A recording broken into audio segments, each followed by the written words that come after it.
Hey, what's going on YouTube land? It's your boy TJ and welcome to my YouTube channel, Wrestling Nostalgia, where I get my reviews of WWE shows and PLE events. And today we are going to be reviewing Raw, September 2nd, 2024. But before I get into my review, just go ahead and get a thumbs up, a like. Let's push my video through the algorithm. Without further ado, let's just go ahead and get into my review.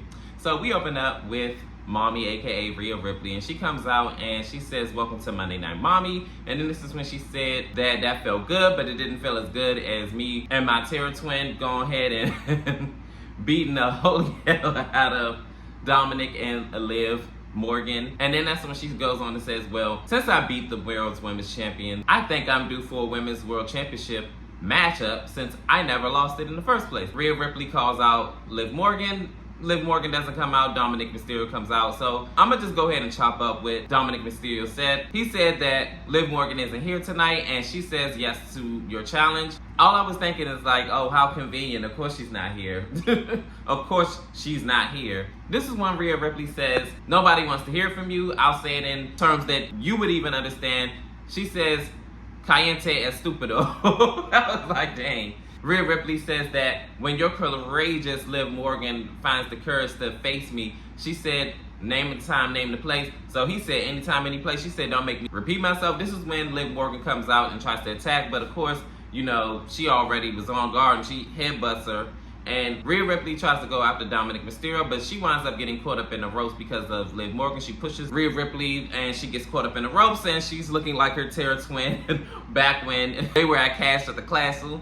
And she is just stomping out on that leg and just beating it down until her terror twin comes in. Damian Priest comes out and helps her shoo away the Judgment Day 2.0, aka Liv Morgan and Dominic Mysterio. So this is where the segment ends. I'm not gonna lie, this is starting to drag on a little bit too long. If this is going to end at Bad Blood, I hope to goodness sake so. But then it's like, we're like kind of booked into a hard spot because if we give Rhea Ripley the championship right off rip, it's like no real payoff, you know. But if Liv Morgan wins, then it's gonna have to be a whole bunch of shenanigans, and that just doesn't make her look like a credible champion. Mark my words, I think this is gonna be the last time we see Liv Morgan be women's champion, and that's no hate or no diss to her. It's just this run haven't made her be booked to look the best, and yeah, I don't know what's gonna happen from here. So in our first matchup, it is a 6-person mixed tag match. It is American Made versus the Alpha Academy. I think that's what they go by still, but even though Chad is not in that group. Anyways, first half of this match, the Alpha Academy are getting worked on by American Made. They are beating them down until there's only 2 people in the ring. First half of the match, American Made are like dominating, and then the tide switch. Tozawa and Otis are working together to like clear out the ring of American Made. Then they get Maxine to do a crossbody before we go into commercial break. She did the crossbody out on the American Made. And then when we go into commercial break, I'm gonna just go ahead and skip on to the end. Maxine Dupree had a really good showing, but she ended up in a sleeper hold and she winds up tapping out. I think it's the Dragon Sleeper. American Made wind up getting in the ring and challenging the Wyatt 6 into a street fight match, an 8-person street fight match. Uncle Howdy winds up coming out and in so many words, he winds up accepting the challenge. And then this is when the rest of the Wyatt 6 come out. So I guess whatever 3 of them and then, you know, Nikki Cross, and then the 4 of them, and it's only, you know what I'm saying, it's basically, you know, 4 of them, so they're gonna be in the match, but it's, you know how that go. But anyways, we're gonna see what's gonna happen. I'm not gonna lie, I'm not like that invested into this storyline anymore. I hope it ends kind of soon, but hey, we're gonna see what's gonna happen next week in the street fight. In this next matchup, it is Zelina Vega versus Shayna Baszler. In this first half, surprisingly, Zelina Vega actually was giving Shayna Baszler a run for her money. She was, you know, doing firearm drags, carrier. She was like drop kicking her and she was clotheslining her and all that other stuff. I was like, oh my goodness. And this girl's like 4 foot nothing and sitting up there just like basically carrying this match the first half. And then we go into commercial break. After commercial break, they're still going at it, like a little bit back and forth later. Zelina Vega towards the end of the match, she winds up getting distracted by Zoe Stark, and then she winds up diving out on both Zoe and Sonya Deville and taking them out. But she winds up getting back in the ring and getting hit with a running knee. And 1, 2, 3, Shayna Baszler wins this match. After the match, this is when Zelina Vega winds up getting beat on a little bit more. Live Victoria winds up coming out from the back, and about half a second, they, getting their offense in on Pure Fusion Collective, but they wind up getting beat down and laid out. Sonya cut a promo, and she said that there's not a man here that could take us out, and there's not a woman in the back that take us, but if you trying to get us, shoot your shot. And they did this. I was like, oh, so y'all playing into that whole team strapped. Y'all playing into it. I rock with it. And that ends that segment. We're going to see what's going to happen if La Valkyria and Zelina Vega are going to, form a tag team. And they have a tag team match against the Pure Fusion, or how that's going to go. But we're going to see in the upcoming weeks. In this next segment, it is CM Punk, and he is welcomed by the Denver crowd. And he says, what a time to be alive. I'm going to just go ahead and cut it short. He basically was talking about how the whole Drew McIntyre and him feud is over with. He got his bracelet. And before he had to go home to his beautiful wife and beautiful dog, he said that he wanted to come out and celebrate. And he says with Drew McIntyre at the rear view, he said that he's not here to make friends and he wants that world championship. So Gunther is the target, and he better get used to hearing Cult of Personality. So he said, hit my music. So as he's going out and celebrating with his fans, and he's all like, yeah, like, feeling the energy and everything like that, this is when he gets attacked by Drew McIntyre, and he is like getting worked on. Like, Drew McIntyre is not playing any games. He like, oh, to the rear view I go, me. So he winds up like beating him down. Then he gets him in the ring, beat him down some more, hit the Claymore kick and everything like that. He even takes CM Punk's bracelet again, and this time he breaks it. So, and plus he put it in his mouth. I was like, oh my God, you talking about the disrespect? Whoo! Then he puts the beads in his mouth, and then he winds up doing another Claymore kick. And that's where this segment ends. I know one thing. This has to have a Hell in a Cell stipulations, because there's no way in the world to do all this. That definitely after he broke that bracelet, which he'd been feuding with like ever since before SummerSlam. Yeah, this needs to be in a Hell in a Cell match like yesterday. And if those ain't the plans, baby, this was a waste of time. But we're going to see what's going to happen in upcoming weeks on Monday Night Raw. In this next matchup, it is a triple threat match. It is Ilya Dragunov versus Dragon Lee versus Dominic Mysterio in a Intercontinental Championship #1 contender spot in the Fatal 4-Way next week that's going to happen. So this is the third spot. So in this match, it starts off with Dragunov and Dragon Lee. That's kind of like the two dragons getting beat up by Dominic Mysterio. He's trying to get the jump on them, and you basically try to take him out, but they wind up taking him out of the match momentarily, and then they wind up mixing it up a little bit, and then a little bit back and forth later, they wind up in a German suplex spot where Dragon Lee was like German suplexing Dominic Mysterio, and then he wound up grabbing Dragon Lee, and then they did like the German suplex. Going into commercial break, after commercial break, this is when Dragon Lee looks to be in control, and this is when the Judgment Day member comes out, aka Carlito, and he pushes him off the ropes and was beating him up on the outside of the ring. This is when Damien comes out. He beats up on Carlito, and then he runs out Dominic Mysterio. So now it's a one-on-one match between the two dragons. A little bit back and forth later, Dragunov wind up doing a uppercut, and then 1, 2, 3, he wins this match.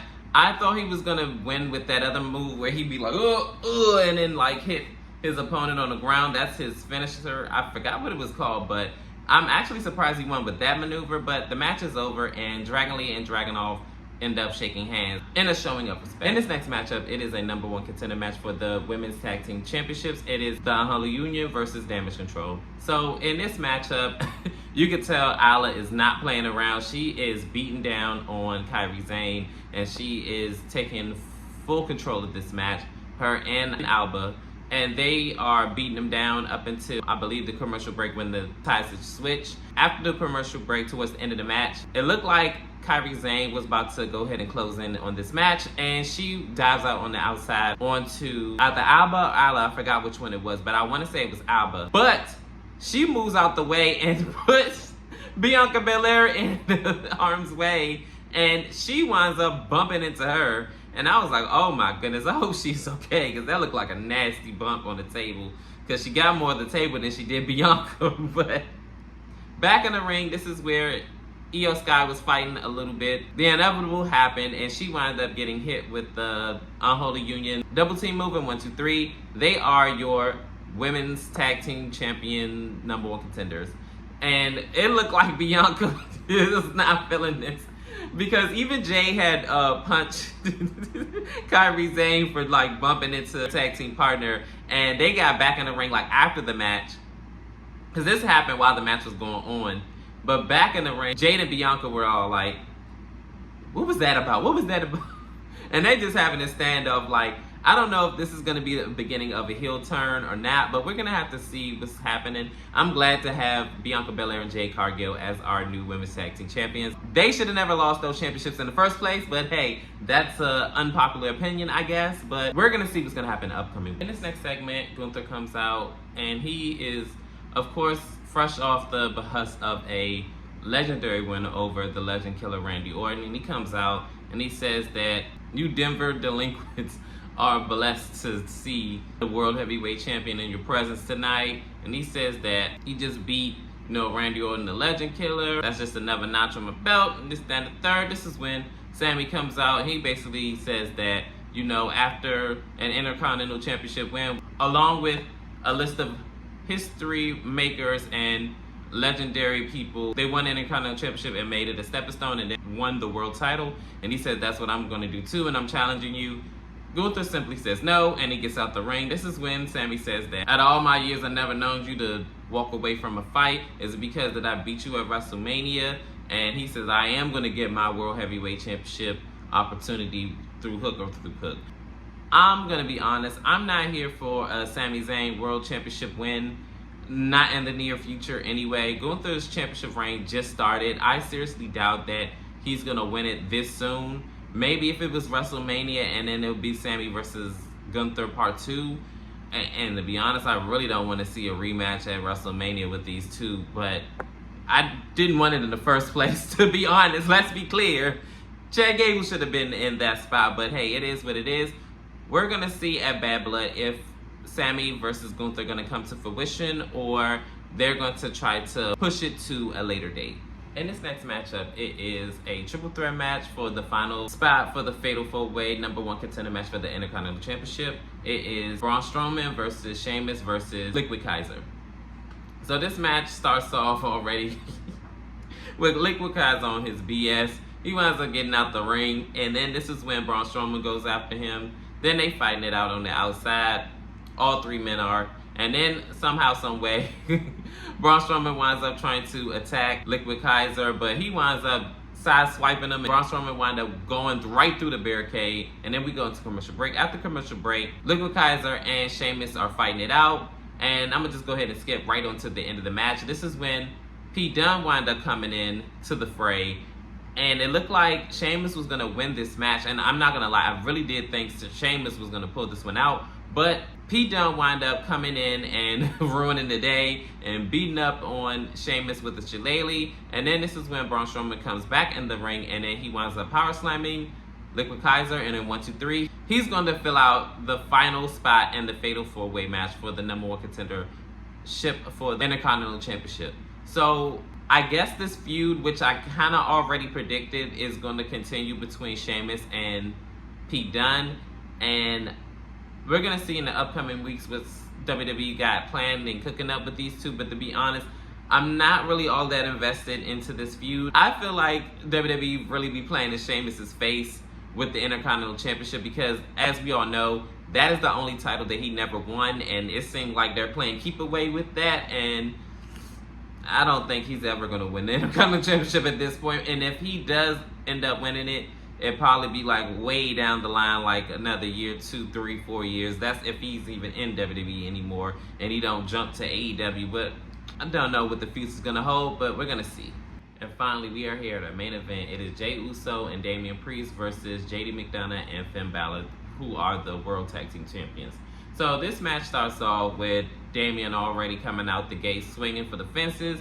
Well, no, actually, it started off with Damian Priest and Finn Balor. And it looked like they was about to mix it up, but then Finn just tags out.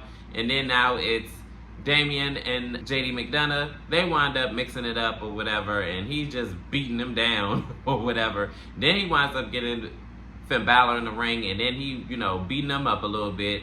And then they, go back and forth from here. Frequent tags and everything else like that later. Towards the end of the match, it looked like Jey Uso was going to go ahead and put this one away. And he ended up spearing JD McDonough, and then he wound up trying to go for the big splash, but Finn Balor winds up distracting the referee. Liv Morgan comes out and pulls Jey Uso off of the ropes. This brings out Rhea Ripley on one leg, and she winds up teasing her about it. She's like, oh, your knee, oh, your knee, yeah, your knee. This is when Rhea Ripley winds up hitting her with her crutches, and she is just beating her and then sends her off on her way. And I'm trying to figure out how in the world can you not, even on a one-legged Rhea, beat her down? Like, couldn't you just kick her freaking crutch off and push her? Like, what are you doing here? So a little bit back and forth later, Jey Uso winds up doing the big splash, and 1, 2, 3, Jey Uso and Damian Priest win this match with Mommy celebrate with the Yeaster. So I'm not gonna lie, I'm not really here for a romantic angle with Jey and Rhea. If that's the angle they're going for, I'm not here for it, but it is what it is. That's y'all favorite couple, not mine. But overall, this Raw was pretty decent or whatever. It was nothing to really write home about, but I do see the continuation of certain storylines and, new ones beginning as well. So it is what it is. It just, Raw just wasn't it for me like that. Comment down below, how did you feel about Raw? Did you like it? Did you love it? Did you hate it? Worst show on earth? Comment down below, and as always, your love and support is always welcome and appreciated. And peace, TJ, I'm out. You're so pretty.